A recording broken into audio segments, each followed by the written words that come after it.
Star Trek 57, M23, take 2.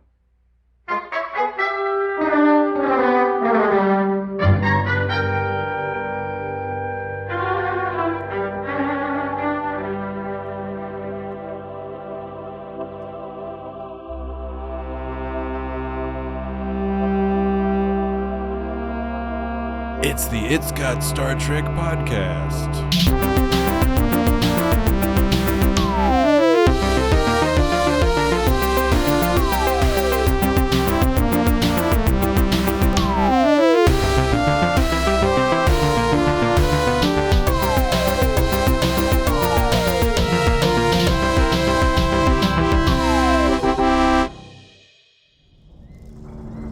I know you want to talk. I will be brief.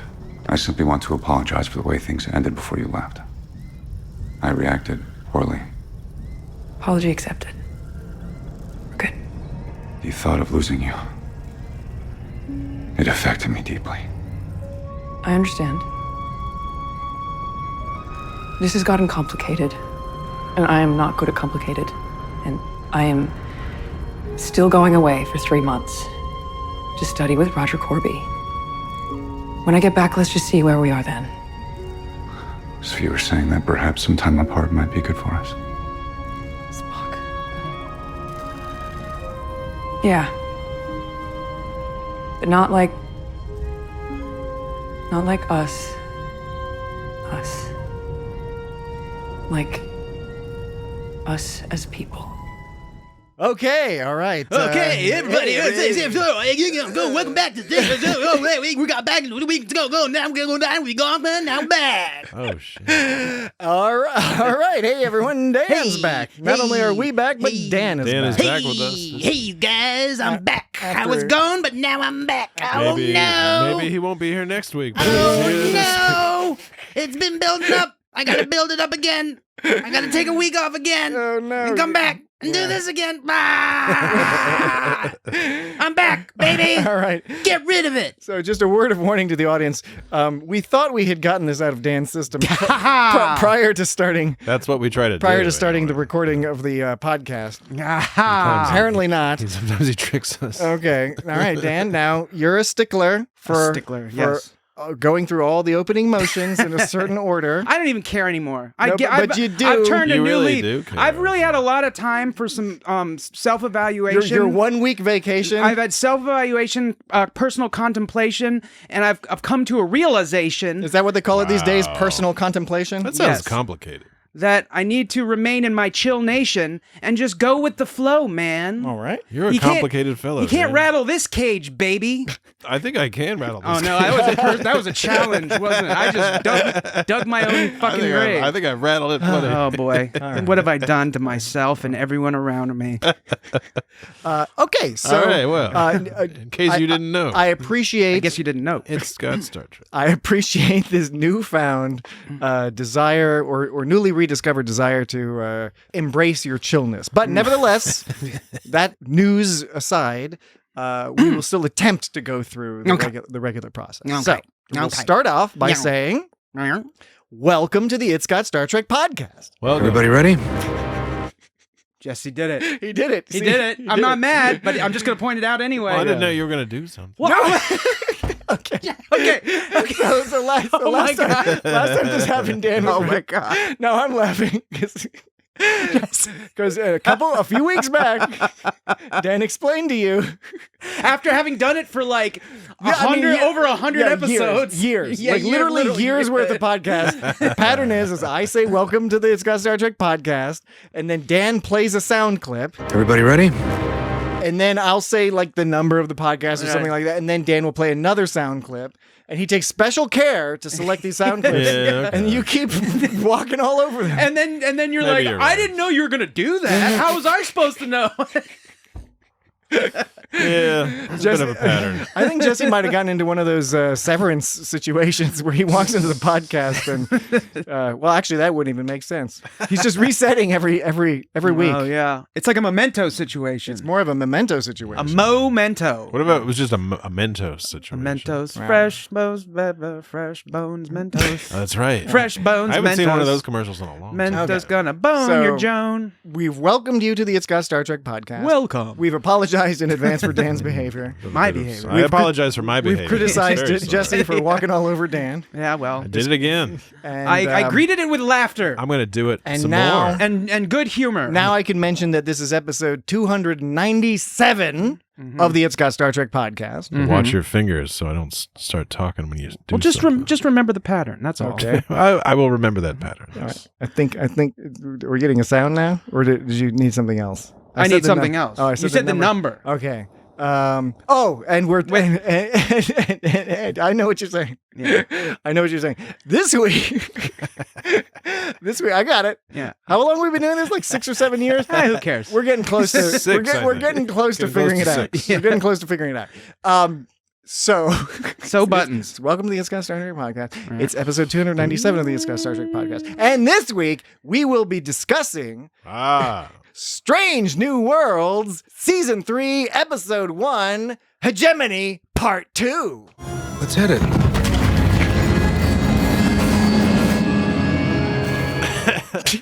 Jesse, I saw you go up to that mic. You were No, about to say I something. was waiting for you to do it. You were that getting was my pause. Oh, that was your I was a pause. dramatic pause. Okay, I thought yeah. you were about to say something. No, You were- I was holding back. I was like, here it comes. Much respect. Much right. respect. Growth. Does anybody remember what was happening in this show? Like it's been like 2 years or something. Well, I was gonna watch It it. has been 2 years. I was gonna watch the episode, and then I was You mean like, the previous episode? oh yeah, I was gonna watch Hegemony Part 2, and then I was like, You mean wait. part 1?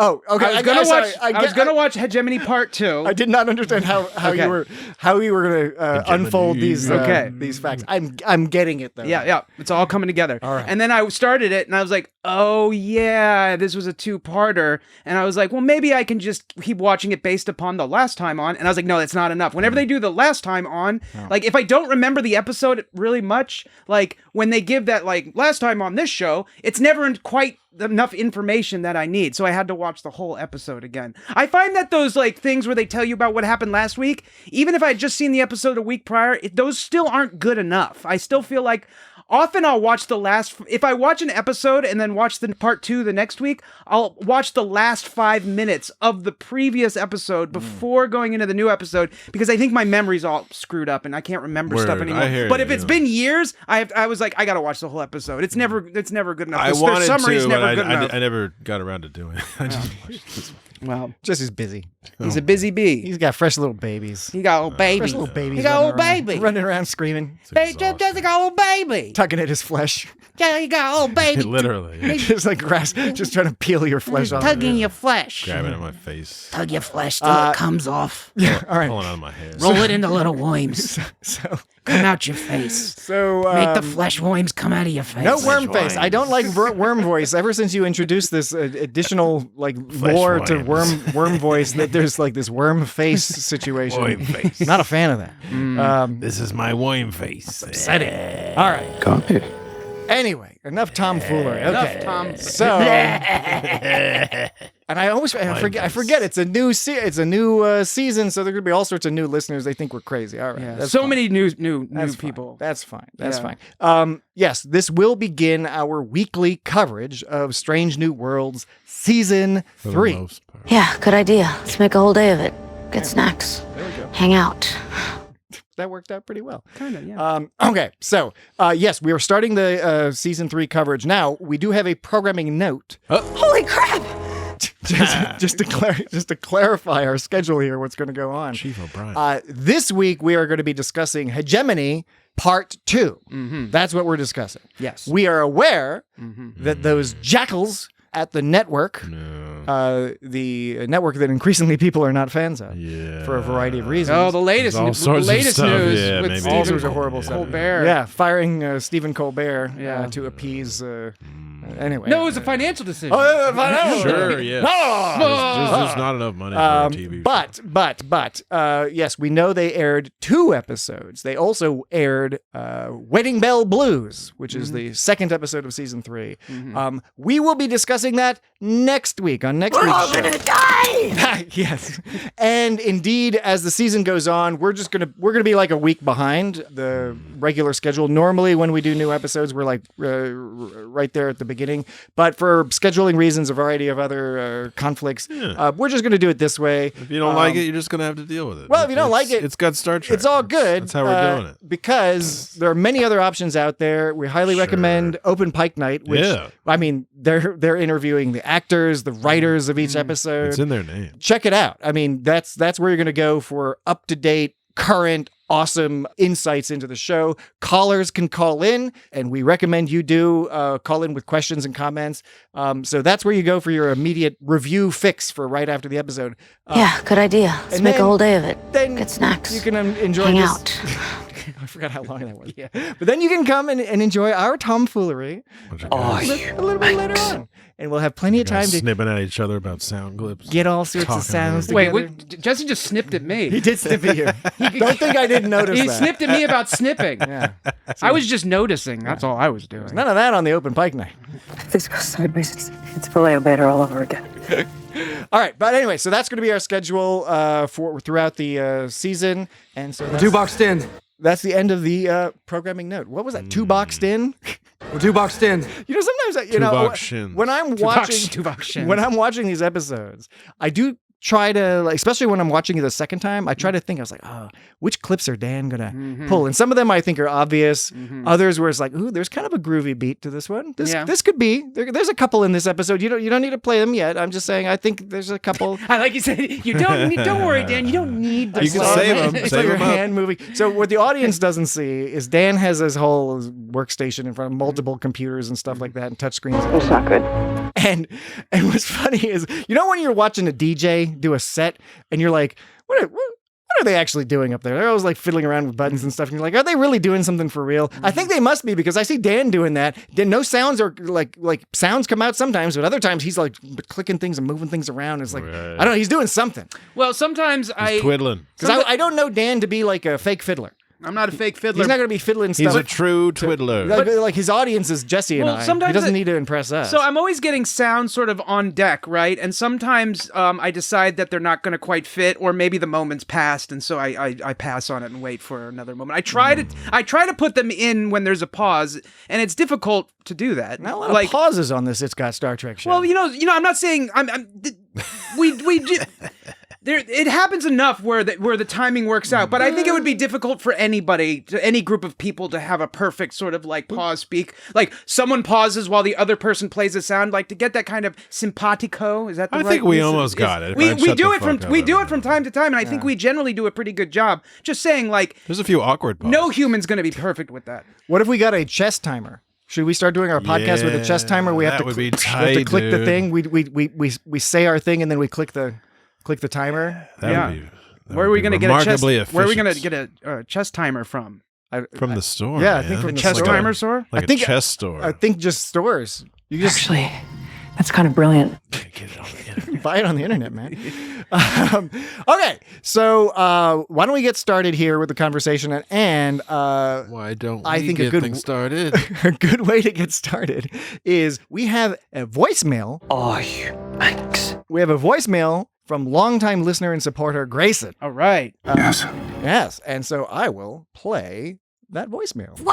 Hey guys, it's Grayson, also known as TV Guy Grayson, one of your fellow contributors to the Trek 365 podcast. Hi. I personally cannot wait to hear what you have to say about Hegemony Part 2 and the other one. I swear, you guys often say out loud in your podcast what I was already thinking while I watched these episodes. So, Thank you. because you guys often take the words right out of my mouth, I figured maybe I should just let you put them in. So, Dan, if it's not too much trouble, could you please drop in the adjectives Mad Lib style for my Yes. review? All right, here we go. Guys, wow, Hegemony Part 2 was Intriguing. I can't believe how Strangely, it's a step in the right direction. I don't know. it was. Did I understand how they solved the problems? No. Did it matter? No. Because it was so... Holy crap! One thing I loved was how, because we know the show is coming to an end now, no one is okay anymore. It makes it so... Things turn purple. It's not pretty. Because there's no guarantee that your favorite character is going to make it out alive. I think this season of Strange New Worlds is going to be... amazing. Intriguing. Thanks for taking my call, you guys. And just let me say, as you approach your 300th episode, I think you guys are... Hi. Sounds wonderful for the children. Okay. Was that it? No. Oops, guys. Thanks, Thanks, Agamas. Agamas. You did it. That's hilarious. Oh, man. Thank you so much, Grayson. That's great. We kind of got through that. Oh, man, that was rough. That was fun. That was hilarious. No, I want to play more of that game in the future. I like that game. that's a good one. I think Grayson has invented a fun audio Mad Libs game. That's really hard. So we encourage other contributors to follow in Grayson's footsteps or ear steps. I don't know. What do you call it when it's an audio submission? Mm-hmm. Ear steps. I think footsteps is probably fine. People understand. They can transfer the ear beats. I don't think that's a thing. Ear beats. Okay.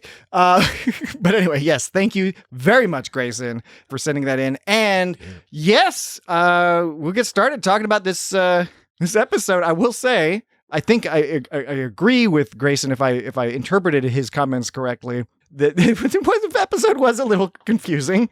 In my notes, what I put was that this episode was very part 2. It was very part 2. That's not a bad thing, but it's in the history of Star Trek. You got a lot like the Best of Both Worlds part 2. Not quite as engaging or interesting as the Best of Both Worlds part 1. Still cool, a good conclusion to that story, but also feels kind of like, okay, they didn't know how it was going to end when they wrote the first part, and then they wrote the second part and did their best to have it kind of make sense. And I don't know that it entirely made sense, but I was entertained. I have a lot of positive things to say about the episode. When I was rewatching the first episode, it was actually kind of late at night, and I was like I said, I was originally just going to watch the newer one, and then I was like, crap, it's late at night, and I still need to watch this first one, so I was trying to rush through it. And I found I was able to get through the first 30 minutes of the first one, and I wanted to watch the rest of the first one, but it was getting super late. But I found if I skipped to 7-8 minutes at a time, I was able to still get the gist of the episode. Yeah. Maybe it's just because I remembered part of it, but a lot of that stuff was like just kind of things happening, and you didn't really need it. There weren't too many story beats at that point in the second half of the first episode. But the second episode, I guess there were more beats going on. I don't know. What was Hegemony part 2? in Hegemony part 2? Just to clarify, when you're talking about the first part of the episode, you're talking about Hegemony part 1. Yeah, sorry, that's not the first part of part 2. Yes.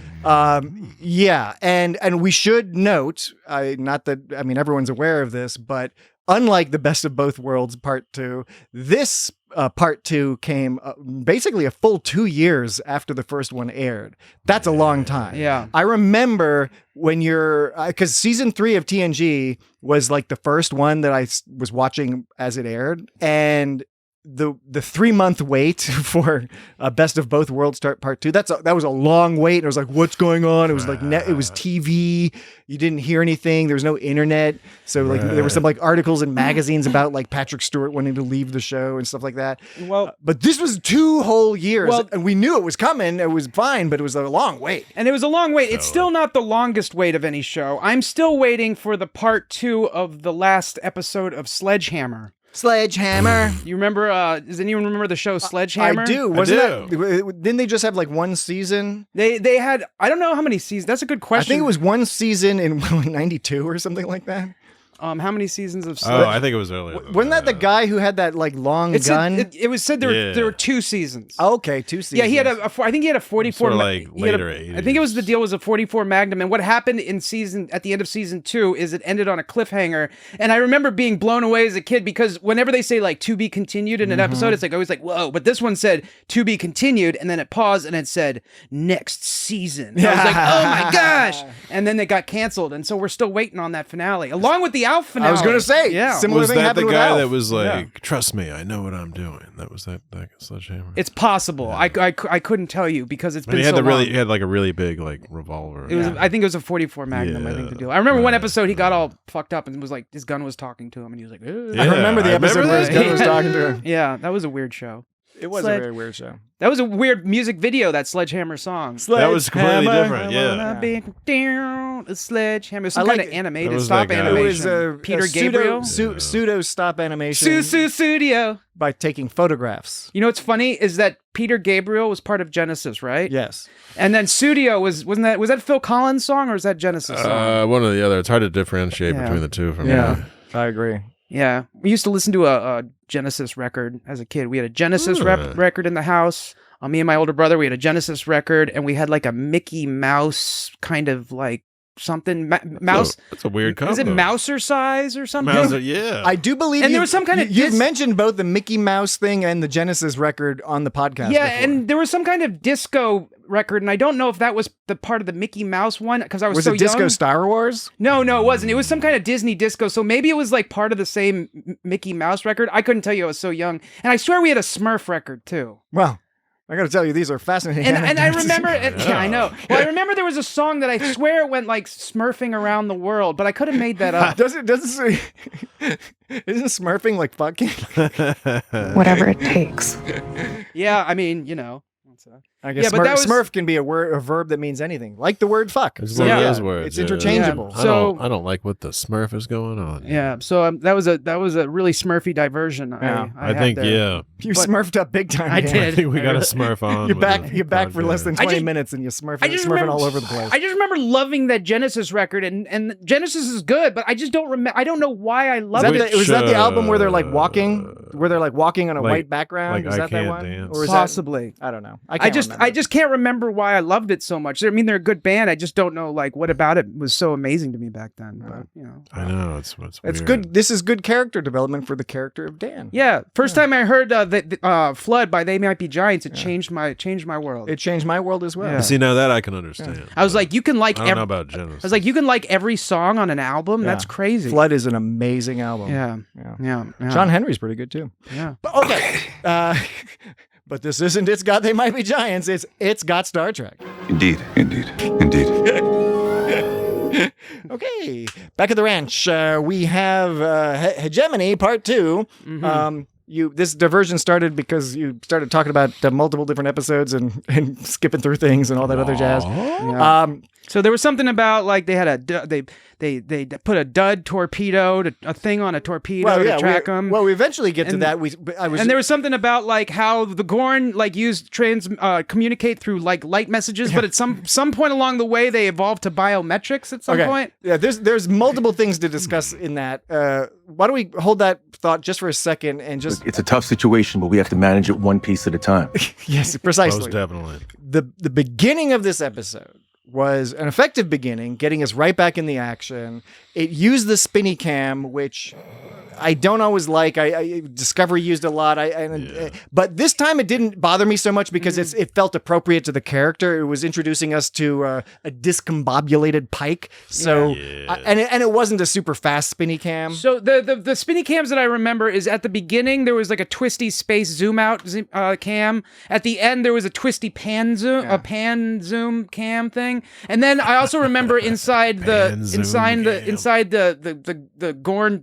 Gorn gut ships, the Gorn ship guts, there was a diagonal cam. Yeah, there was a few of those askew things, but I'm specifically talking about it's a view from behind Pike. He's looking at the view screen and the binary, some stars, or whatever, and the battle's going on, and the thing just spins around, and that's sort of how we're introduced back into the middle of the action of the episode.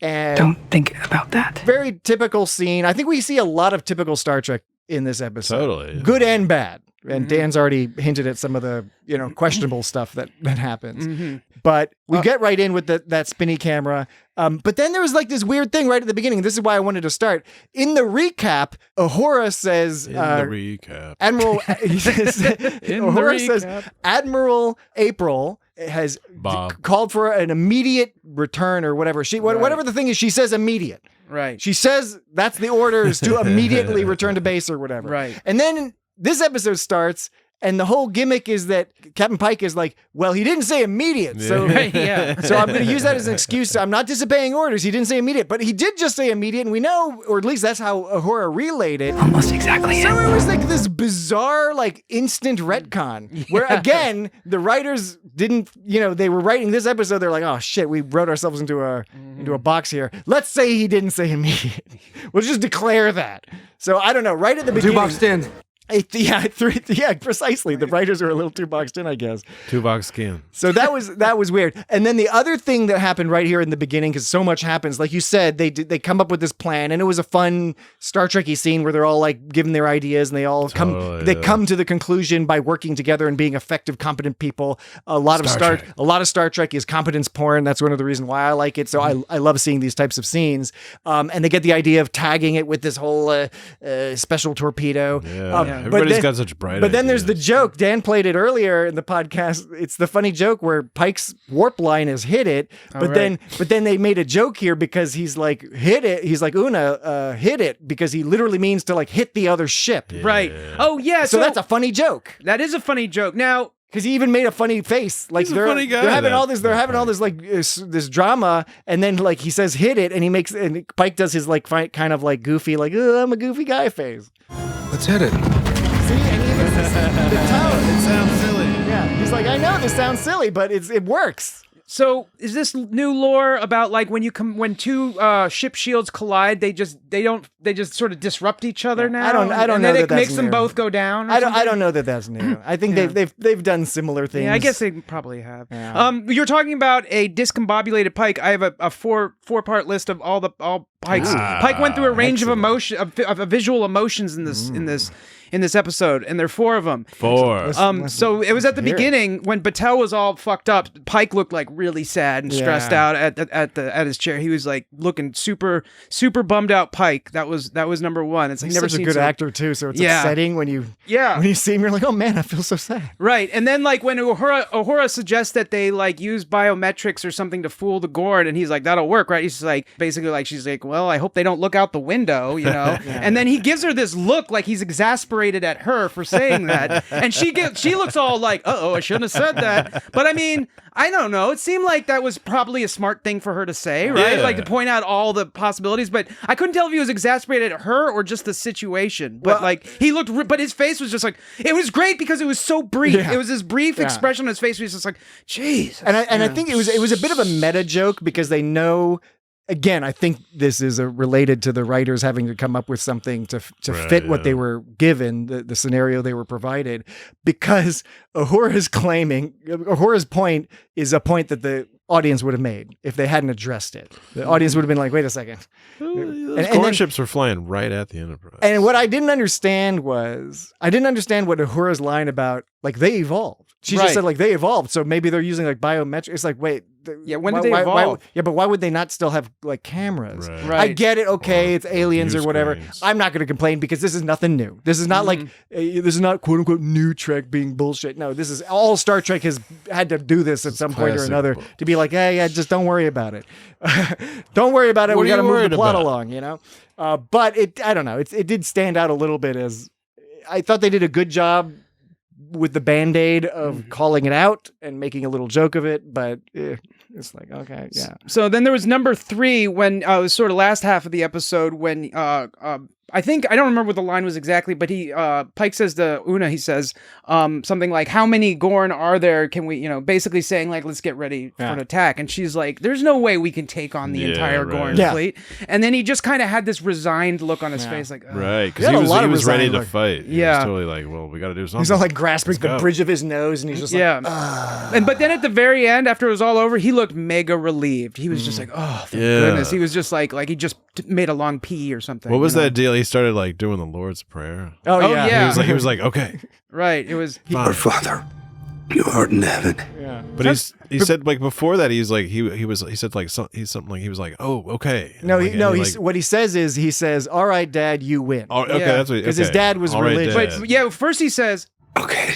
Then he says like, all right, Dad. Yeah. Now here it sounds like he's saying you art in heaven. Our Father, you art in heaven. Sounds like he's saying you art in heaven, but the line is who art in heaven. Maybe it's an alternative version. Maybe I just heard it wrong. The Lord's Prayer has changed. Isn't he from like over Tennessee? time. Yeah. Well, if you want to have, I know we need to take a break in a second, and Dan's got more points to make. But if you want to see an interesting evolution of the English language, the Lord's Prayer has been around since Old English days, and you can go on a website and see the Lord's Prayer repeated from Old English to Middle English to early modern English. Is really interesting. I've heard one line. It's like forgive us our trespasses, but then I think I've also heard it like forgive us our sins. Like I've heard different like words here and there. Yeah. So. It's a bunch of nonsense. It's literature, and literature No evolves comment. over time. All right, and with that, we're gonna go ahead and take a break. But when we get back, we are going to continue our fulsome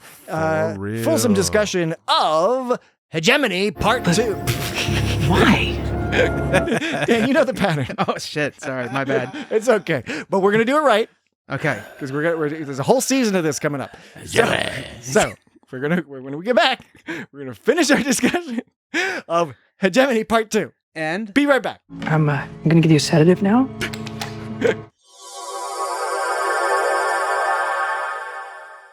And we're oh my god! I can't believe it. Unbelievable! I literally can't believe it. The timing is impeccable. It's really amazing. I was gonna do and we're back. The timing we did it all the same time. The timing couldn't have been more off. That you had to be talented to do something like that. I'm very talented. It's amazing. It's really amazing. I really am. Mind-boggling. I'm an enigma, baby. You are. I mean, you truly are an enigma. Oh. Okay, so Dan, I'll do it again. I'll do the bit, and then you can click the thing. And we're back. Keep it steady and on course.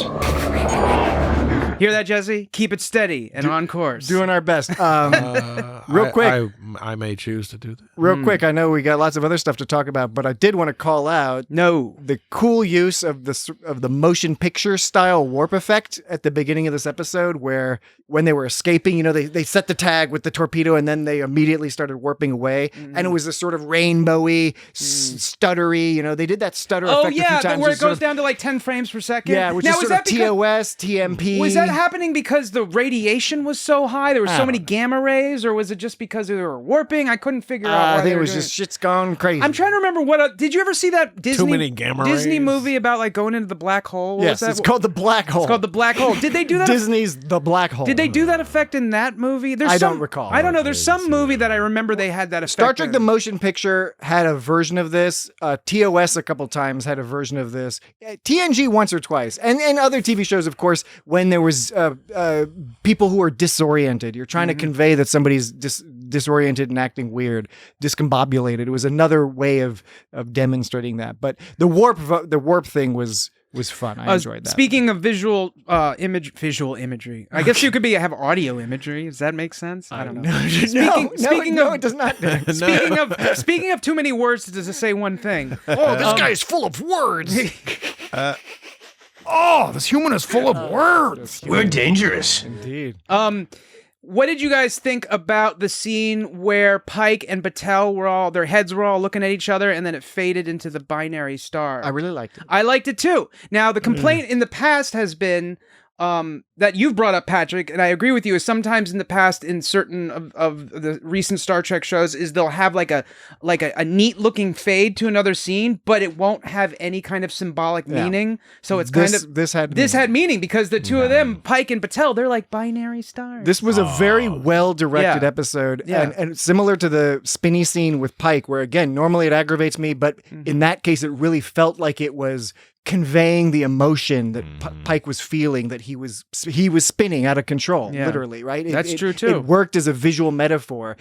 The fade to Pike and Batel to the binary stars I thought was great. There were a lot of great shots with the binary stars. There was Pike in silhouette from behind, standing between the binary stars. There was the shot of the Enterprise flying away from the binary stars. It was very nicely framed. Whenever the Gorn ships would fly like in through like the middle of them and like all disappear. So was he postulating that the binary stars were the home world of or the it was Gorn? on the other side? It was being hidden by the gravity, and the gravity was like making them invisible. This is one of those things that doesn't fully make sense. So here's the thing. So the gravity was pulling. I couldn't tell. So something was pulling the light away and obscuring them. Now was it the gravity from the binary stars? But then they were also talking about how they can up their like magnetic field to suck away the gamma rays or something from the ship to make them visible. So I was like, the gravity makes them invisible, but then they use magnetic field to suck off the gamma rays to make them visible. That doesn't match up. But like, so I think I must have just interpreted incorrectly. I think I didn't get it because it doesn't make sense that you would. I was just kind of going. I don't with think you're the only one. I think this is so confusing. This is an old school Star Trek. Just go with it. Yeah, but it's like if something's going to be made invisible because the light got pulled by gravity, you would make it visible by like pulling the light back, but they didn't pull the light back. They pulled the gamma rays back, or something. Like using like 3D thinking to like fly to the other side of the star or something. Like it was not clear. They were like it wasn't clear. It wasn't clear if they were like in between the binary stars or behind them, and like by going through there, it just made it hard to see. And it was plot specific tomfoolery. Right, and so it made it seem like fine. So I got the impression that they were cloaked in some fashion, and I was wondering if they were like the Gorn. The Gorn. They were some, and I'm wondering if it was the hologram that Una talks about, that the gravity caused a hologram. Holograms? There we go. Yes. No. Holograms? Or Hologram. Or Hologram. Yeah, that one. That's the one. It's that Yikes. Oh, yes. See, we could have used that yikes last week because one of the topics of conversation on last week's episode where Dan was absent, Dan and his sounds were absent because he was on shore leave. We were discussing shore leave. Dan was on shore leave and we were discussing shore leave. And shore leave has one of those deals where they got Irish people who are stereotypes, and Star Trek has this long history of stereotyping the Irish, like Up the Long Ladder and Finnegan and shore leave. I'm not joking, Lee. And there's other examples. In the next episode, which we'll talk about next week, there's an Irish person who is not totally made a fool of. He's a little bit made a fool of, but we'll talk about that. The list gets weirder as it goes on. We'll talk about that. We'll talk about that next week.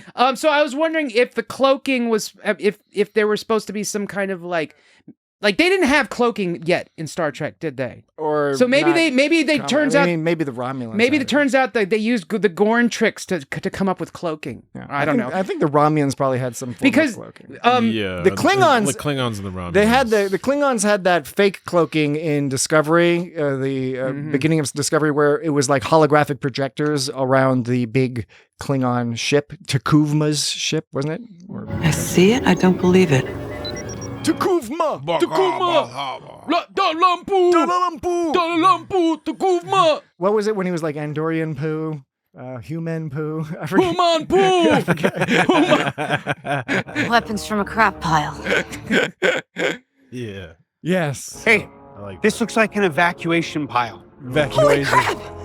I get it now. I didn't catch that joke before. Yeah, that's a good joke. You know that there's a lot of good jokes in this episode. That evacuation pile didn't look shitty enough to me. It looked a little. It was gooey. It was gooey. It should have been shittier. It was a different kind of digestive process, I think. Yeah. So, right. Oh, I was going to mention also, you were mentioning the Gorn ships, Jesse. Those Gorn ships sure are spinny, aren't they? Very spinny. Now, at first I was thinking... Too spinny. I remember when I first saw them, and I kind of thought this at the beginning of this season until I remembered what the deal is on the inside. I was like, they must get dizzy in there. But then they show on the inside, they actually stay suspended, It's some kind of and the ship gyro. spins. Yeah, it's a gyro time. It's fine. But it's like it's so spinny. There's no reason for it to be so spinny. No. I thought it looked cool. I would see a reason to Totally be looks spinny cool, yeah. if they were shooting. Then you might be cool to spin it. But otherwise, it looks super Ooh, cool. That would be cool. Yeah. It looked super cool, but it's like kind of like I'm not sure why the it did swarm that. action it looked cool. I get why they did it. I think what wasn't super exciting to me in the Hegemony Part 1 and Part 2 with the way they've portrayed the Gorn is it was a little bit more insecty than lizardy. Yeah. I thought, And they're all agile. why not go for the more lizardy style? But I guess they wanted to have lots of little ships doing all that little ship stuff. When one Gorn lifted up Ortega's and then Lon blew its head off, it reminded me of Pumpkinhead. It was like Pumpkinhead. Oh my God, you're right. Yeah, it reminded me of something I didn't make the connection until just now. You're right. Pumpkinhead. Yeah. Pumpkinhead's a fucked up movie. Has an actor from Deep Space Nine. Oh. Pumpkinhead? Are you talking about Lance? Is it Lance Hendrickson in that, or is it who's in that? The guy that plays Garrick is Andrew Robinson in Pumpkinhead? Oh yeah, you know, is he? I can't remember. He's like the sheriff, or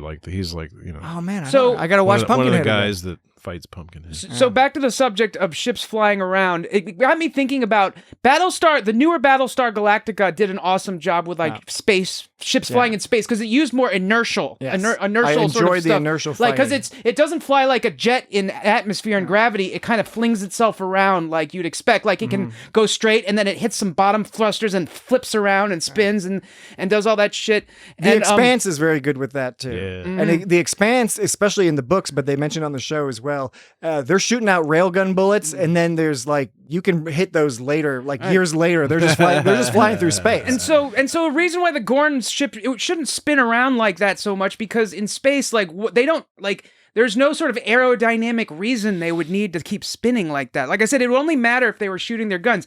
But speaking again of Battlestar Galactica, so that whole inside the Gorn ship guts, Bears beats in Battlestar Galactica. Gorn ship guts. Remember when okay, so the first of all, I like that shot where they were looking down the ship and all those Gorn were running at them from a distance. Orc style. They were running orc style. Yeah, and then there was ones Moria orcs. They were ones hanging off the ceiling. They looked like horriblins. Oh yeah, horriblins. Horriblins. Yes, from Zelda. Zelda. Yeah, Breath they're all of the hanging, Wild, hanging or Tears of the Kingdom. And I love that shot where La'an is shooting sort of towards the screen, and off in the distance you see a little tiny off Gorn. in the distance. Oh boy, I knew that was gonna happen. I knew. The game's dragging on.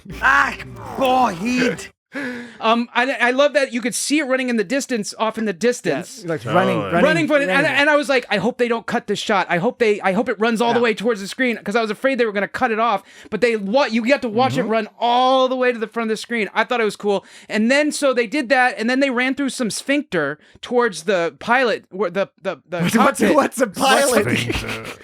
What? What's a pilot? That wasn't funny. For the Don't be rude. uninitiated, I've made a Pulp Fiction reference. You know, give me a heart attack. And we don't know why, but it is not uncommon on the It's Got Star Trek podcast for us to make Pulp Fiction references. Bottom line it for me. If you're not familiar with the line we're referencing, don't worry. It shouldn't impact your enjoyment of this episode of the It's Got Star Trek podcast. But I can't help wondering if we didn't just create a problem for someone else to solve later.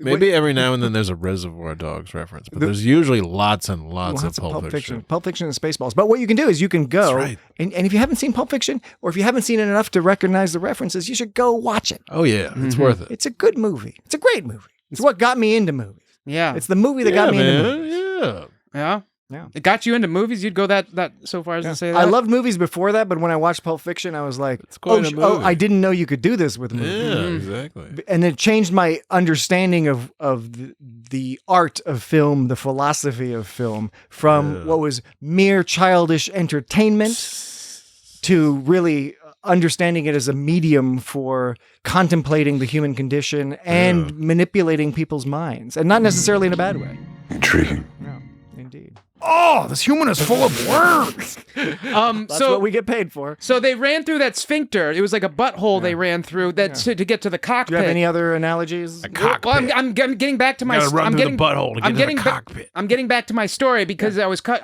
off, so I have to lead back into my story. Previously on Dan. So they were running through the butthole to get to the cockpit. Get to the cockpit. They were getting, and remember, after all this time has passed since I first started this story, we might have forgotten that I referenced Battlestar Galactica, but that plays a part in this. So Ortega's gets on that ship, right? Yeah. And she starts like flying it around. That whole thing, this whole idea of the Gorn ship and the guts and her flying it reminded me of that the fighter ships in New Battlestar Galactica, which were like a Starbuck was like.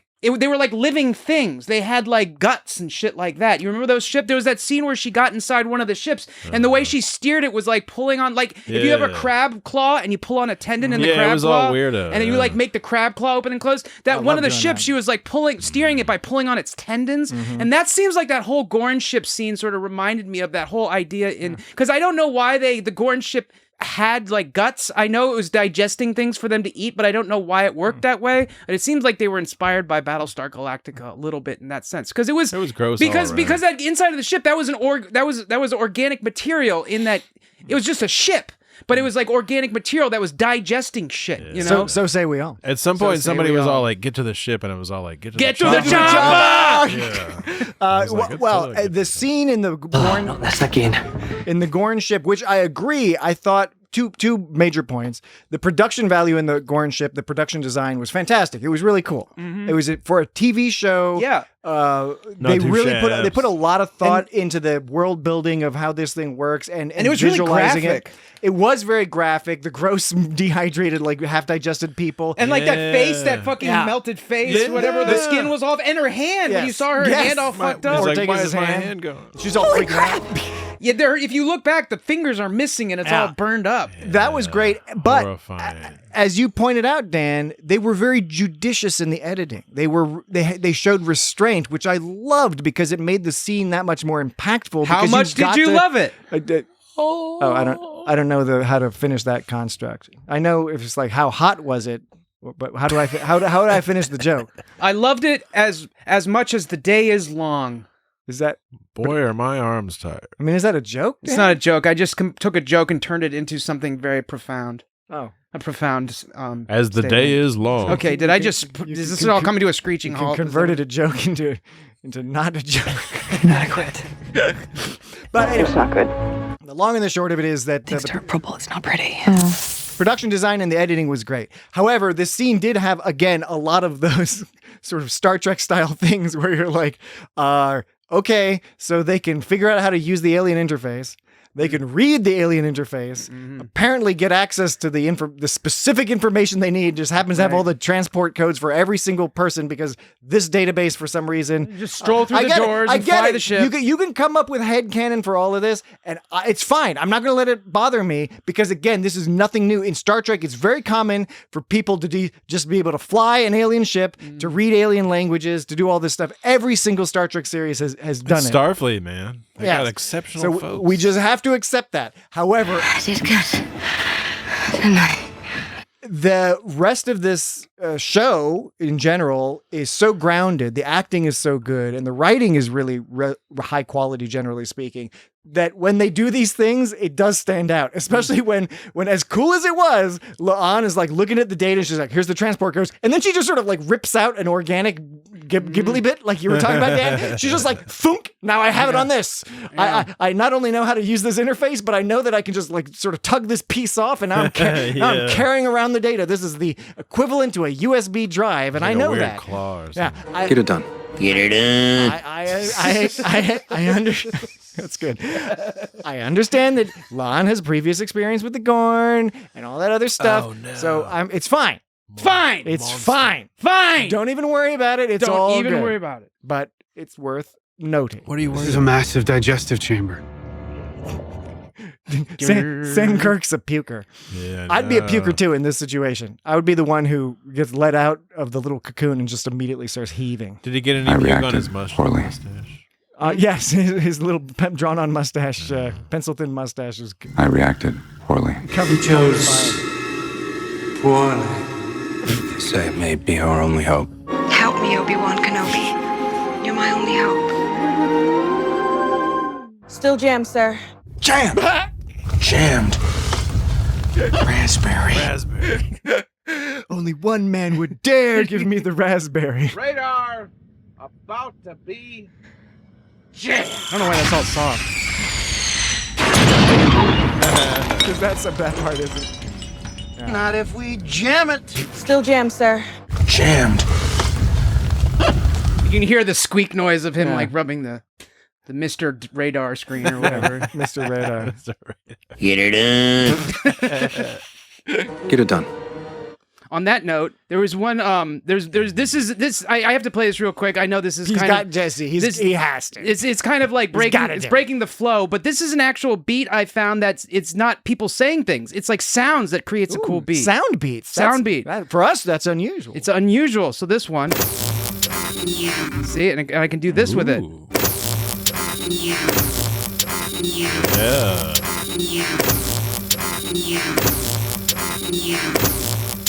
That you could use that as like an actual beat, not just people saying things in rhythm. Why It's don't be a beat? Why don't you lay down a philosophical rap for us? I know, man, and I'm always talking about this would be so good. I should make a beat like this, and Patrick's response is like, "Do it then," and I'm just like, "I don't know, I don't know." Yeah, man. Yeah. Well, time to see if it actually works.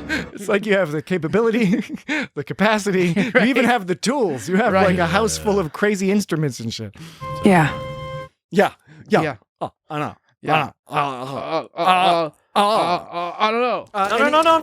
Any other beats? No. Were there No. No.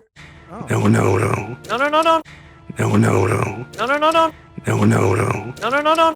Did you have that line? I wasn't sure if you were going to pick this one, but there was a line from, and I'm going to be unhelpful here because I don't remember what the line is. Oh, that's helpful. But it was a line that Una says that she's talking about, I don't know, radiation or some shit. Retreat and rescue. Wait. Is it this? X-class flares and super arcade downflows. Is that one? That's the one. I knew it. Because she said supra. It sounds like she's saying super. X-class flares and super arcade downflows. But I think she's saying supra. Yeah, supra. Arcade. She's talking about arcades. Yeah. It's arcade downflows. X-class flares and supra arcade downflows. Downloads. What the fuck does that mean? Super arcade downloads. I just like that they use the word. What the whole line is: the science team chipped in on the math and was able to isolate the presence of X-class flares and supra arcade downflows that preceded their absence. I don't know what that means, but I like that they use the word arcade and supra arcade at that. Super VGA. And X-class downflows. That's awesome that I knew what you were talking about, Patrick. It is very awesome. I did a better job at that than I did with Grayson's Mad Libs. I need to practice that more. I don't know. I thought you did a pretty good job with that. Yeah, I didn't hard. interrupt you so much either. I was a little fiddly with the old stop and starting, but I got to practice too. I got to get more in that mode. This is good practice for me. Grayson, this will help me get better at just doing sounds in general. So this is a great exercise. Maybe that's for one me. we So should have thank you. practiced before them. No. The point is you have to. It's extemporaneous. Yeah, because that will help me be able to improvise during the show better. Okay. Grayson has come up with an excellent exercise for me. Dan likes to get into that live improv flow state. Yeah, cerebral. I'm like that Focus on hope. Yeah, it's a problem when a lot of activities I participate in. There's an expectation of having well rehearsed presentations and That's what the man wants you to do. I don't like doing that. I like getting up there and shooting the shit. I like getting up there and being like, It's like, hey, everybody. how's it going? Hey, what's shaking today? What's the deal with homework? What's the deal? Peanuts on airplanes. Indeed. People always make fun of like shitty comedians that talk about peanuts on airplanes, but has there ever really been a stand-up act that anyone can think of where comedians talk about peanuts on airplanes? There's gotta be. They were standing in front of a brick wall. There's an Ellen DeGeneres bit about peanuts. Oh, is there? And there's like a Okay. Seinfeld bit about Okay, peanuts. Jesse with the answer. I was just assumed that it was just one of those. What would you call it? A straw man, where they just We call make them- something up.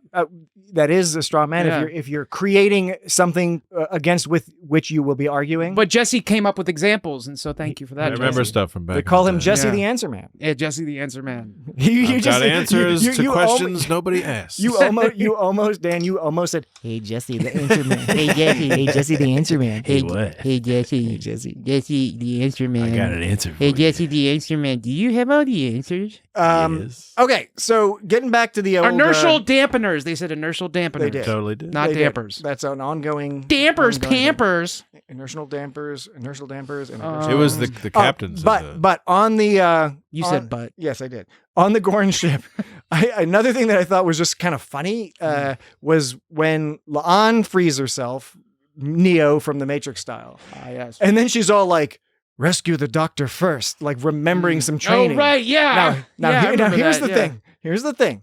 She's absolutely right. It is correct. It is sensible in an emergency situation in which there is a doctor available. Absolutely, yes. Rescue the doctor first because the doctor can then help with the other people. Strangely, it's a step in the right direction. Now that being said, it was just sort of weird that she said that, and in this case, it made no difference because they were all like immediately rescued. Yeah. Like, they all like Right. he helped take free Puker Kirk. I want to save them all.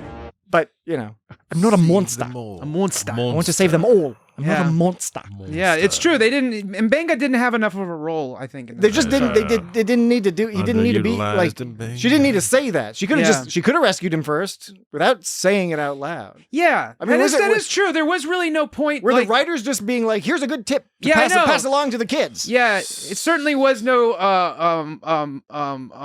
Chakotay's gun, Chekhov's gun. Chekhov's gun, yes. I was wondering where you're going. Oh, yes. So in other words, you mentioned the gun in the first act; it has to be fired in the third act. Yeah, there was no re-mentioning of it. You're right. I didn't think about that. That's good. And it immediately went to they were all out guys are and, hip. and doing stuff. You guys are down with it. Copy. Copy. So yeah, I found that one of the other peculiar things in this episode. I thought Palia was being a little bit hard on Scotty in this episode. She was like being like, "Why didn't you write it down?" And he's like, "I was about to die." And she's like, "Well, if you written it down, we'd be better." It's like, well, if he wrote it down, they might not be there at all. She was just totally being like the way that Scotty like didn't like her. Like, Yeah, like, but it was pretty funny when she like proving when she tricked him. She's annoying. Yeah, she tricked him into thinking that the Gorn were there when that was fucked up. Yeah. But then when he was he was kind of annoyed at the end. Then she was like, "Oh, Scotty!" Like when he was pissed about it, it almost seemed like she felt bad for him when he was walking away. She felt bad in that case because he was reminded of his dead. Was that it? His dead engineer. Okay, chief of engineering. I didn't pick that up. Because he mentions. Yeah. I didn't pick it up. He mentions it directly. Yeah. I didn't pick up that he was getting emotional over Yeah. it. It's hard to picture Scotty as emotional in this role. Yeah. But they're showing him grow into the miracle worker that he'd become. He's learning some lessons here, whether he likes it or not. Now, I felt real nerdy because I was listening to Pella and I was like, yeah, you're right. You should, just turn on the recorder. I get it. Emergency situation. I get, of course. I don't know. Of course. It's just when you're in the moment, it's like I'm it's not. Kinda, Yeah. I mean, Scotty gets away with I think a lot of stuff. I think she gave him a little bit too hard of a time for it. I think, but I guess we're not in agreement. But she did. over But that. she did trick him successfully in a. It was a good management technique specific to this employee. Okay, so is this the first? So this is kind of the first moment we see Scotty talking about how he can't do it, but then he does it because of Scotty. Yeah. But are we to believe that in this episode? In this episode, he was actually afraid that he couldn't get the shit done in time. Like, he was afraid he couldn't. But then in that TNG, what's the TNG episode with Scotty in it? Relics. In TNG, there's a scene where he's talking to Geordi, and he's straight up like, just tell him that you can't do it. That way, when you do, they'll be all happy. And Geordi's all pissed off. He's like, what? Fuck you, I'm going to tell him exactly what I think. I'm not going to make him think I can't do it and then do it. So that's specifically in that case, he was saying to overestimate the time it would take. yeah, exactly, to overestimate. But in here, the difference is he actually believes he can't do it. But then when he's talking to Geordi, he's implying that he could always do it. He's just lying and saying he can't do it. Years post-retirement versus he's a lieutenant. Yeah, but I mean, he's still learning. It's a different character. He grows over time. Yeah, but it just seems weird though that like it starts with truth and then it ends in a lie. It starts he's how life is, baby. He's telling the truth. Audience, Dan's learning some hard lessons about the world today. Look out the window lately. Look outside. There's just like darkness and demons flying around. We're like in here recording a podcast. Yeah, there's like just cackling devils. Don't be rude. People are at the window right now, just like fires in the distance. Oh, you minx. Well, you minx. Just saying he wanted to call her a worse word. He did, but he did. He wanted to call her a mungo face. Yeah. A mungo? What's a mungo face? I don't know, Dan. It sounds like it's getting close to not being pretty good. bad. I don't want to go down that path. Just saying, he was telling the truth when he said he couldn't do it, and then later in his life, that truth turns into like, I'll just lie about the fact I can't do it. So at what point did he start lying? Maybe that's one of the lessons he learns, that to get ahead in life, you gotta lie through your teeth. And it's okay, you'll get away with it as long as you're white. Diversionary tactics. Retreat and rescue. That's right. Diversionary tactics. Indeed. Yeah. We're about to hit up into a break. Any Make brief, us shine like the sun. any brief points or miscellaneous sounds to play before we go to break? I got some of these. Oh yeah, you got it. You beat me. I can do this. I used to be able to do the cricket, but I can't really. I can't purse my lips enough. What the fuck was that? What's great is that actually freaked Dan out. Jesse that made was that weird. Stop it. Stop. The look on Dan's face, I don't know if I've seen that look on Dan's face before. You're like, there's something there. You know, give me a heart attack. All right. Oh, that was apropos. Apropos. How about this? Let's go ahead and take a break. What? Yeah, we're gonna take a break, and then we can. You said miscellaneous? I was saying one time I played in a band, and we played with another band, and they were called Miscellaneous Seeds. Isn't that interesting story? Another interesting story. Dan's full of great character development, personal character, personal anecdotes this week. Okay, Don't be rude. so when we get back, we will be concluding our discussion of Hegemony Part 2. We will be right back. As soon as we can, you warp out of here. Helm full stop.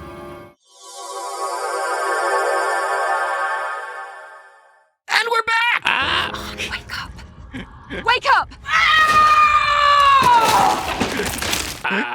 Jesse, I know you're doing a bit, but really, are you? And I know I said I was gonna be like laughy cool, and it's still funny, but it seems like you're. I didn't even hear him because I edited it out. It's like with kids, you know, like you're just like. I don't know, but oh yeah, Dan might know, but like when you have children, eventually your brain just edits out their wavelength because you just can't. You can't survive by paying attention to them all the time. Now, was that you doing a bit right there, or did you really forget again that like I play a sound after he says "Welcome back"? I think he might have Tourette's. I think he might have a problem. He's not answering. I think it's an intrusive thought thing where he makes little sounds sometimes. I was doing a bit. Yeah. Okay. See, he doesn't want to admit that he has some mental problem. Well, just so you know, I get the bit. And I get the bit. Gotta screw loose. Gotta screw loose. A little bit. Speaking of Still here. Craziness. I don't know the segue into this. Oh, well, I was gonna.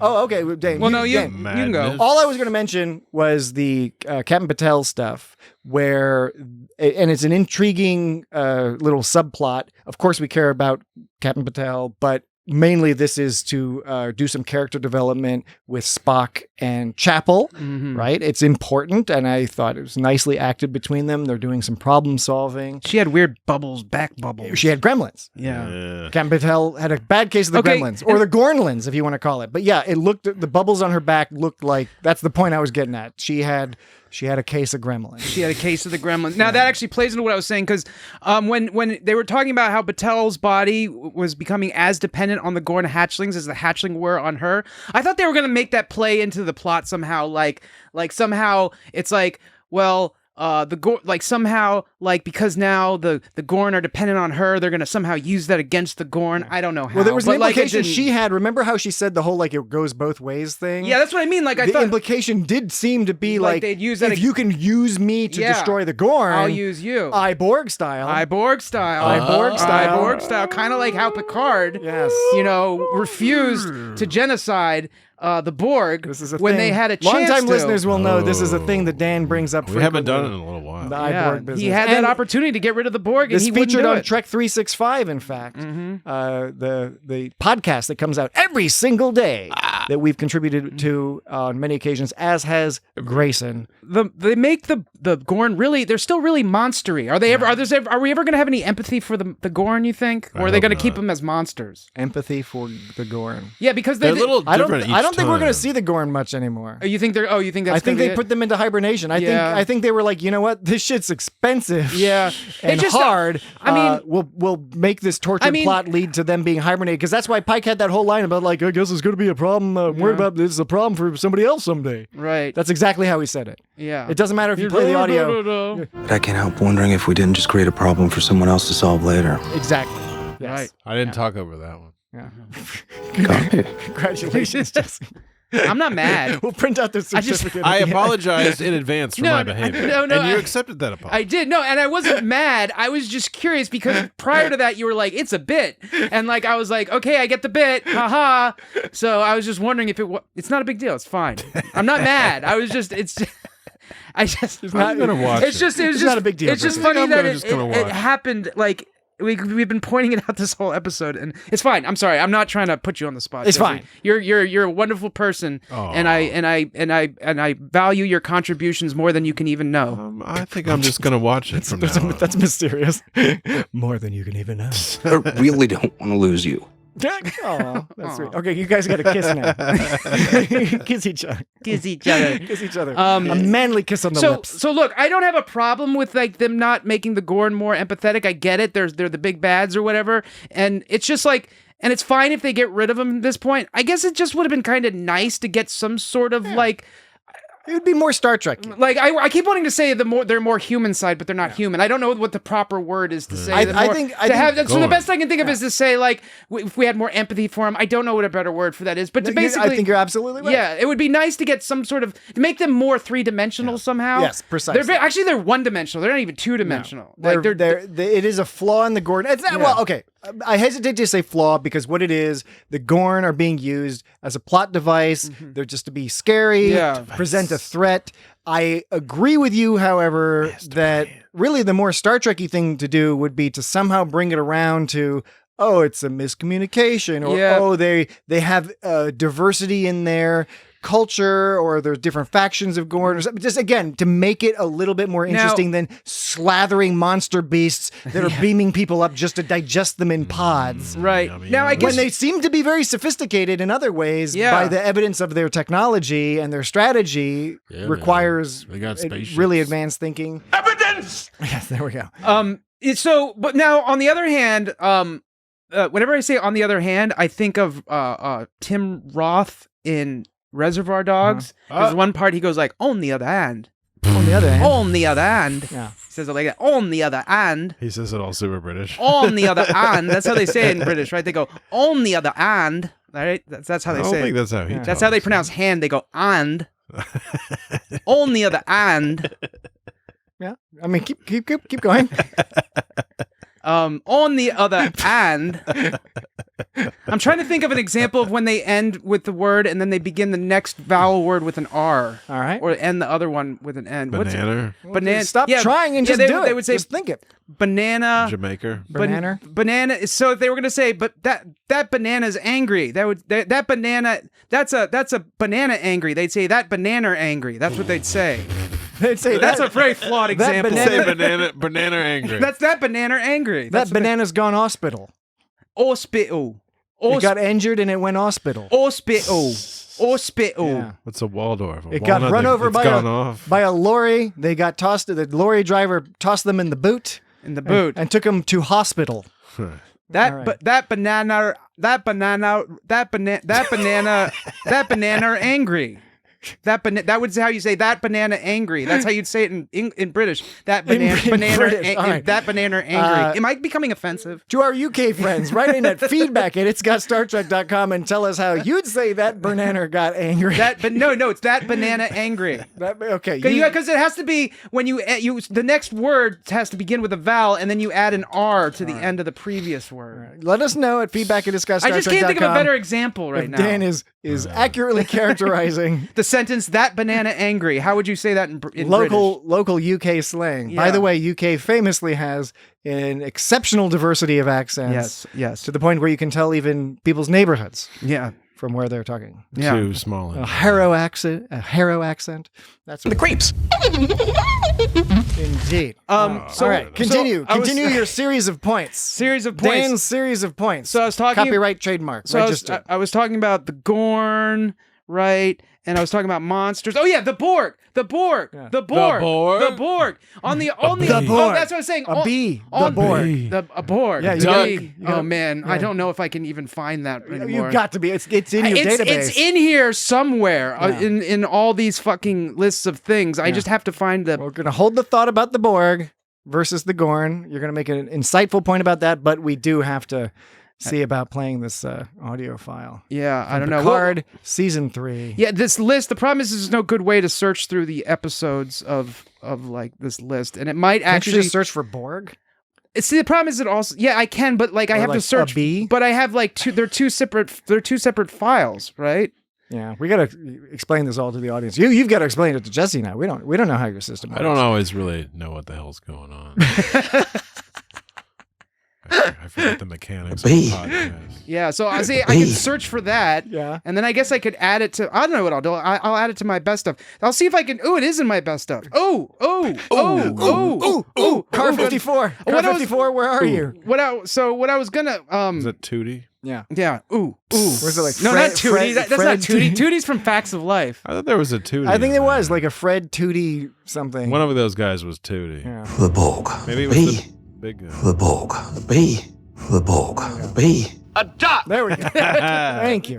That's what we were getting. That was in my best of this whole time. Okay, what I was talking about is I was lamenting the fact that the Gorn aren't more empathetic characters, but on the other hand, the Borg were always they were always thought of as like this kind of like monstery character, right? Kind of like the Gorn. Pretty much always. And some people they try to make the Borg a little bit like more 2-3 dimensional, and some like an iBorg. Some like an that's a good point. iBorg is the episode that's where a good one. Where they introduce the idea of empathy. But some might argue that the later ones they tried to do that, they had limited success with doing that. I think later iBorg ones. is the better one. The iBorg is the good one. The Borg Queen, Descent parts 1 and 2. Another one that has a. They part should have 2. just ended with iBorg. and it's Star Trek. Yeah, no, not Star Trek. You think Star Trek? Star Trek. Star Trek should have just no. iBorg. The Borg. Sorry, the whole Borg thing. Wait, there was what's the 2-parter where we introduced the Borg? Well, there's the best of both worlds, but it was the Borg are like early on. Yeah, that's early on. What's the one where Locutus? But there's which is Locutus? It's Q Who or one of them. It's one of the Q ones. Which is the one where Locutus is best of both worlds. Right. So they had Cupid. No, it's not Cupid. I think it's Cupid. I like Cupid. I know you're right. You're not wrong. I still like Cupid. There are funny parts of we Cupid. haven't done Cupid. No, it's your fine. algorithm It's fine. hasn't selected Cupid for us to discuss. No talking like a grizzled 1890s prospector. Consarn it. This sound just said consarn it, and I thought that's all it was going to say, and then it said a whole bunch of shit. Okay, so I'm going to finish this thought. Right. Best of both worlds, good. Then the iBorg was later on. Yeah, you're right. Yeah. And when was Q the other Q Who? I think it was Q Who. It was one of the Q ones. It was like second season. Was that, and the iBorg was the last of those 4 episodes, right? Between iBorg, iBorg, Q Who, yeah, and iBorg came later. I want to so say they should have ended the Borg on. They should have ended the Borg stuff on iBorg. So we just don't know what happens after that. What about Voyager? Because what we find out is they could have. I mean, the Borg. The problem is because Voyager overused the Borg. They go back to the Borg too much. I love 7 of 9, but a lot of the Voyager stuff it was too much. You know, 7 of 9 it defanged the Borg over the time. And they could have kept 7 of 9. Like I think she was a really good character.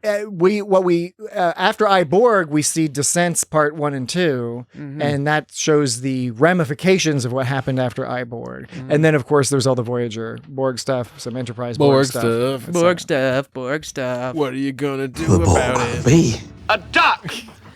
So we want to talk about some Chapel stuff, I guess. So Spock was getting emotional for Chapel, and she's all like, "I'm not good at complicated." That's code for like, "I hate love," isn't it? That's like, "I hate love," or it's like Spock, not with you. Yeah, Spock. She's like, that's actually you're right. It's her way of saying, "Spock, you're a little much for me right now." It was a great scene between them when Spock was like, "Oh, do you think like some time away will be good for us?" Yeah, and she's like, "I just don't don't like. Here's the deal, dude. It's not us. She's like, we have our whole lives to figure that out. You know, one of those kinds of lines. Yeah. It's like, ugh. I'm gonna be going hanging out with this sexy dude. Dr. Yeah, Corbin. she's just trying to let him down. I'm not good with complicated means like you're too clingy. And by the way, that's in character for Nurse Chapel on Strange New Worlds. That's been her character arc. Is she pushes people away. Why did they break up? I can't even remember. Well, he freaked out a little bit, and also she wanted to go do this opportunity, and there was the whole singing episode, which I really enjoyed because that's where some of this stuff went down. It's weird to think that Spock is like clingy. I don't know. But this is earlier Spock, right? This is like the caged Spock is smiling at the singing plants. You know, we can presume he grew a beard and shit. We can presume that by the end of Strange New Worlds, right? Where's that music coming from? Leading into the TOS era. In TOS, he's much more stoic, much more controlled. Yeah. And I think we're meant to be following him along this path where one of the reasons he chooses by TOS to be more controlled is because of his experiences with Nurse Chapel. Of course. Of course, later on, he then tries to do the Kolinar, changes his mind, and Star Trek: The Motion Picture, and then Star Trek 3, and there's that bit in Discovery with his flips. He's growing a beard. Yeah, and that's earlier because like earlier on, like we've known Spock has a troubled youth. And but still it's has some isn't it after difficulties. the cage? It's after the cage. Yes, I think it is. I like that song. That's a good song. I like. It's a nice hook. Wait, here's one. I'm ready. I'm ready. I'm ready. Yeah, because she's ready to go hang out with Roger Corby. Everything. That's a great song. I like that bass note. He hits that bass note. Yeah, Gregory, not Gregory Peck. He's Gregory Peck's grandson. Yeah. Ethan Peck. Ethan Peck, I think, has a really good voice. He was nervous about that, too, because he's not really trained in that. But good job. Good job, Ethan Peck, and the rest of you. That's my favorite song. If you want to, we did a whole episode of that. We did. It was probably a good one. I imagine that was a good one. I can't specifically remember, but I imagine that was a good episode of It's Got Started. We did a fairly good job. I was mixed on the whole musical episode. I didn't dislike it, but I didn't love it. I enjoyed it. They did a very good job with it. It just wasn't. I enjoyed it, and I have admittedly, people who are familiar with my taste matrix will know that I have an internal. I have a sort of I was about to say inbred. I don't think that's why it is. No. Whatever it takes. I have a bias towards ambition and ambition. Yeah, okay. Ambitious ideas. Even if I thought you were just like, I don't know about you guys. I'm just really ambitious in my life. That's just my thing. Is I'm just really try hard. I don't know about you guys. I don't think about it. It's cool that you're not like that. I'm gonna pee all over you. No, guys. I see. I am articulating it poorly. No, I know what you mean. I respect when TV shows, movies, books, they go out on a limb. When they go out on a limb, even if they don't quite nail it. No, yeah, I respect that they did it. Now, I thought that the musical, I really thought they did a pretty good job with it. But yeah, so again, it was it was an effort. It's it was a trying things is I don't want to punish trying things unless I agree unless they try a bunch of bullshit over. No, I agree with that. Right. I'm in agreement with that. Agreeance. That's good. What did you guys think about this whole thing about the Gorn are controlled? It's not that there's stellar activity happens because of the Gorn. It's causation versus correlation or something. Is that how it goes? It's just they respond to light, and again, it's like that's very lizardy. It's like they were talking about like Gorn activity coincides with stellar activity, and it's not that Gorn caused the stellar activity. The stellar activity causes the Gorn. They respond to their environment. It's like, okay, it doesn't sound like great to like they're these intelligent, sophisticated, technologically advanced people are just like you flash a light at them and they go into hibernation, like going to sleep. It's like I buy it. It's a cute idea. It's fun, but again, all of this whole opening episode, entertaining, great production design, well acted, but the actual story really feels like shit. What do we write to conclude the story? We got to come up with like it's not just one doohickey. It's not one gimmick. A lot of episodes will have like, okay, just buy this one gimmick because this is the plot we want to say. They had 10 or 12 different gimmicks that they had to lay out. It got a little confusing. In order to get the episode to end. Yeah. But again, it's not a big deal because it was entertaining and there was good character development, at least for Chapel and Spock. For Scotty, there was some character development. We got to see some great acting from Pike, looking all frustrated and exasperated Pike, and nervous. Anson Mount is wonderful. We learn a lot about the Gorn in these episodes of Strange New Worlds, but they're still pretty mysterious. Very mysterious. There's more we can learn. Still so many questions. Lots of Pike eyeballs. A lot of eyeball Pike imagery. balls. They were doing all sorts of imagery. balls? They did Pike eyeballs from the front. They did Pike side eyeball. Mm-hmm. You see, there was some really good side eyeball. Get her done.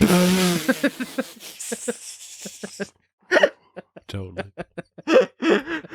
My other note is that he has very nice eyeballs. He does. I would touch those eyeballs with my mouth. With your mouth? With my mouth. With your tongue? And I got some good Ortega's moments, you know? Yes. Yeah, man. America. Ortega's. My flesh. That was a callback from before. Melissa Navia is just wonderful. Yeah. She's really she's a classic example of a character that seemed to be considered sort of minor in the initial conception, and she just made it a character you had to fall in love with, and and they expanded her role. That's what happened to what's his name in Parks and Rec? Andy? Oh, Chris Pratt. Andy Dufresne? Chris Pratt. Chris yes. Pratt. Yeah. I don't know a lot about Chris Pratt as a person, but like that character is fine. Let's stay away. I love Chris Pratt in Parks and Recreation. Yeah. I love him in Guardians of the Galaxy. Mm-hmm. He's a competent, funny guy. I am aggravated that he is now the voice of Garfield, the voice of Mario, the voice of God, just the voice of everything. He's the voice of every Is fucking he the thing. voice of Garfield? Yeah. So- in the new Garfield movie, As- which is not a good movie. so- It's so- not a Garfield movie. It's got Garfield in it. It's not a fucking Garfield movie. Man, fuck that shit. Garfield doesn't act like Garfield. Have we ever pointed this out on the podcast? The whole Garfield versus Heathcliff? No. It's the relationship between Bill Murray and Lorenzo Music. Yes. Oh, yeah. we Okay. talked about So for those who don't know, if you watch the old Ghostbusters, the real Ghostbusters. Let me tell the story. Yeah, Okay. the real He's gonna tell the Ghostbusters, story. the real Ghostbusters cartoon show. The voice of Peter Venkman is played by Lorenzo Music. Now in the Ghostbusters movie, it's played by Bill Murray. Okay. Yeah. And then in Garfield, the cartoon, Yep. that's voiced by Lorenzo Music. All the way. And then when it they sounds exactly like and he then- does in Ghostbusters. And then later on, the last one to be made was the Garfield movie, and that was Bill Murray. Yes. So there was some kind of like parallel Lorenzo Music, Bill Murray He's in Gummy character thing Bears, going. too. Lorenzo Music or Bill Murray? Yeah. Lorenzo Music isn't going. Oh yeah, he's that one character. So there's this like parallel role between Bill Murray and Lorenzo Music, both playing Ghostbuster, Peter Venkman, and both playing Garfield. It almost seemed like when the Garfield movie came out, because that was the last one, it almost seemed like they were saying like, we got to get Bill Murray to play Garfield because there's already this connection going on. I think it was a wild coincidence. I don't know, man. right. I don't know. Okay. Now, Raspberry. Now let's like Pike and the crew of the Enterprise. Let's retreat back to the topic at hand. Okay, so Battelle, Battelle was like mad at Pike because he used Una's blood, and because she was not mad at him. Well, she was all like Pike, she was like Anson Mount or whatever she said. I'm confused. That's confusing. She was not mad at him at any point in this episode. No, because that's when he was like, I really don't want to lose you. that part, because Why was she? She was not mad. yes, because she goes, yeah, she. What are you talking about? What do you? I'm trying. I know. I have no recollection of what you were talking about. It seemed like a very touching. Okay, scene. here's the part. Pike goes, "You're still not out of the woods yet." This is after she woke up. And Yes. she goes, "How?" And then Pike's like, "Una helped." And then she's like, "Chris, you shouldn't have done that." She knew right away. And then he's like, "Marie, I've already lost too much, all right? So we can sit here and argue about what might or might not happen in the future, or you can just set all that aside and let me hold you." So she was like saying that he should not have given her Una's blood, is how I took that. Because Una has bioengineered blood or whatever, right? Isn't that the whole deal? Yep. Yeah, And so now that Battelle has Una's blood, Battelle now has bioengineered blood, and she's afraid That's a she's going to... court-martial. And so she's going to... Yeah, that's a court-martial. That's a paddling. That's a total I paddling. don't think dude. she doesn't have those. It's running through her system. It'll be gone. That's the implication. I mean, I'm just saying that, like, Hey, buddy. she told Pike that he shouldn't have helped her. I'll have to go back and watch the scene. The way you've read it certainly is open to that person. I did not read that. Yeah, because she goes... I did not get that from seeing Because she goes, the scene. she goes, Chris, you shouldn't have done that. That's what she said, just like that. No, but she did say that. She did. Convenient you didn't clip that out here. No, I'm reading the line, and I remember this line, and I have it in my notes. Like he reads well. After he said, all I'm saying is after Pike says Una helped, and she goes, Chris, you shouldn't have done that. So yeah, go back and watch it, you guys, and everyone out there, our listening audience, and tell me, why did Battelle tell Chris Pike? Why did Battelle tell Pike? Okay, everybody out there, why did Battelle tell Pike?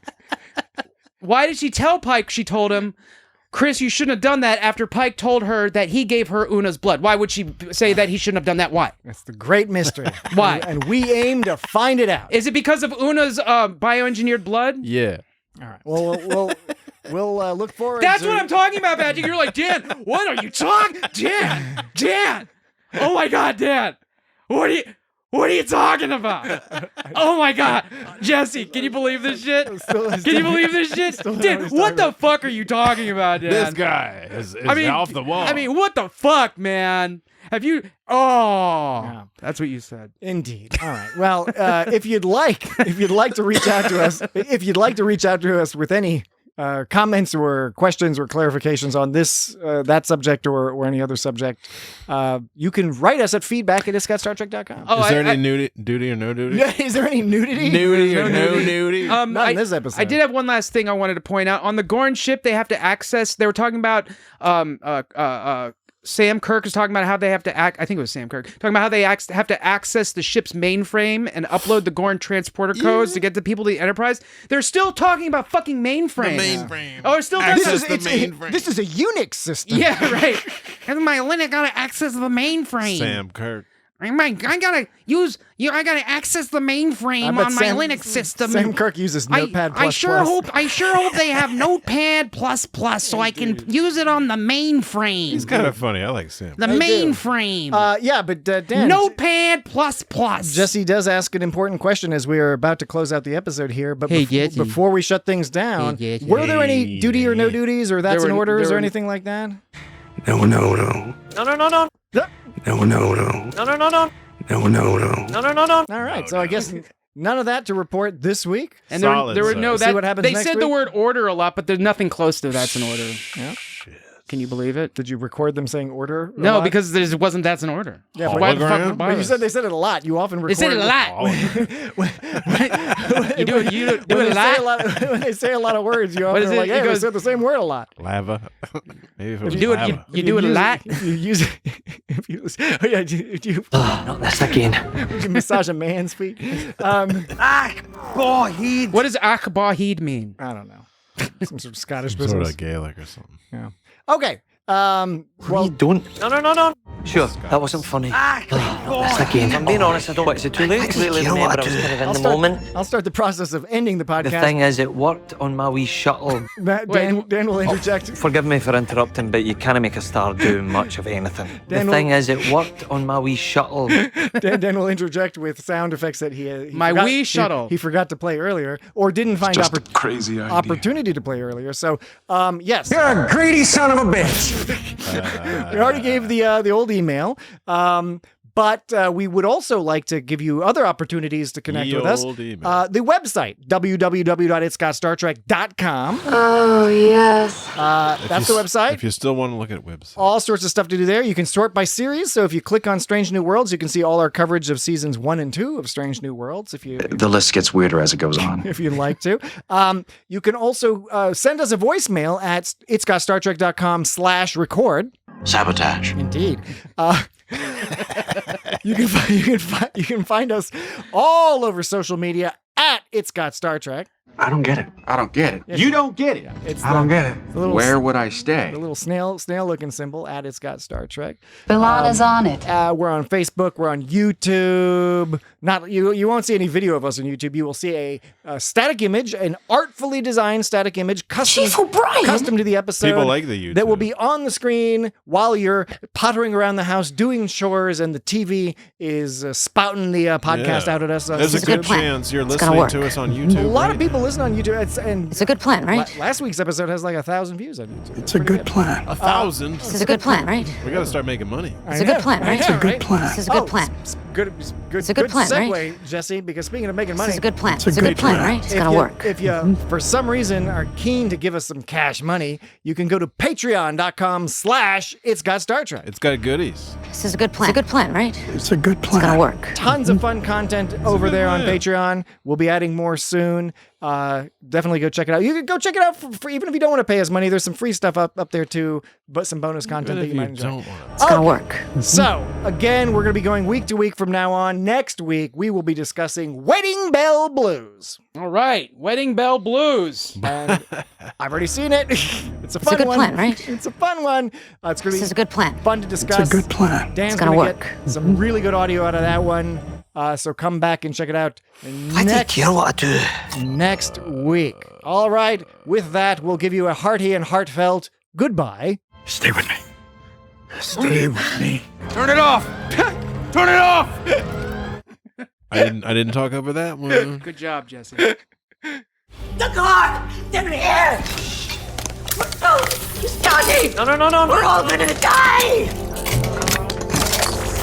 It's working! It's working! Tell the bridge to patch it to the chutes. What, is it too late? Bridge to Science Lab. What's the status down there? We're about to enter Gorn space. Oh, you minx. It's up and running, Captain. We can patch it into the shields now. Excellent. Pike out. That wasn't funny.